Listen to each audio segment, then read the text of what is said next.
Unity in spirit global క్రైస్తవ సన్నిహిత సంఘానికి మీకు స్వాగతం.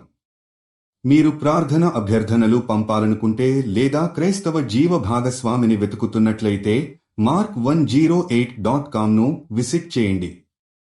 ఇప్పుడు మనం ప్రార్థనలోకి వెళ్తాము. ప్రభూ, ఈ ప్రపంచంలో మానవుల పట్ల జరుగుతున్న అన్యాయాన్ని మరియు దుర్వినియోగాలను మీరు చూడగలుగుతారు. మానవ దౌర్జన్యాన్ని, ముఖ్యంగా మానవ వలంతో చేసే దోపిడీని మీరు మనస్సులో ఉంచాలి.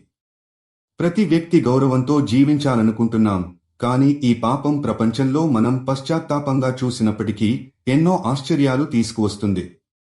ప్రభూ, మీరు ఈ ప్రపంచంలో ఏ ఒక్కరి జీవితం కూడా మానవ వలంతో ప్రేరేపించబడేలా ఉండకూడదు. ఆందోళన మరియు బాధతో గతించిన వారికి రక్షణ ఇవ్వండి. వారు ఎక్కడైనా ఉంటే వారు స్వేచ్ఛను పొందాలని, ఆత్మగౌరవం మరియు ప్రేమను పొందాలని మేము ప్రార్థిస్తున్నాం.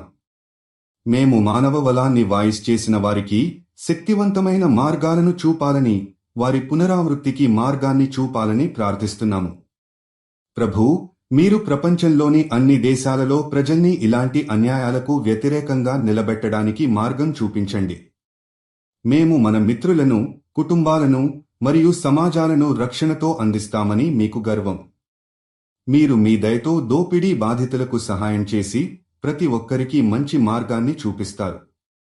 ప్రభూ, ఈ బాధను ఎదుర్కొంటున్న ప్రతి వ్యక్తి జీవితానికి మిమ్మల్ని నివేదించండి. మీరు మనం అడిగే హక్కులను రక్షించడానికి, ప్రతి వ్యక్తికి రక్షణ మరియు సురక్షిత స్థలాలను అందించడానికి మార్గాన్ని సూచించండి. యేసుక్రీస్తు నామంలో మనం ప్రార్థిస్తున్నాము. ఆమెన్. యూనిటీ ఇన్ స్పిరిట్తో కలిసి ప్రార్థించినందుకు ధన్యవాదాలు.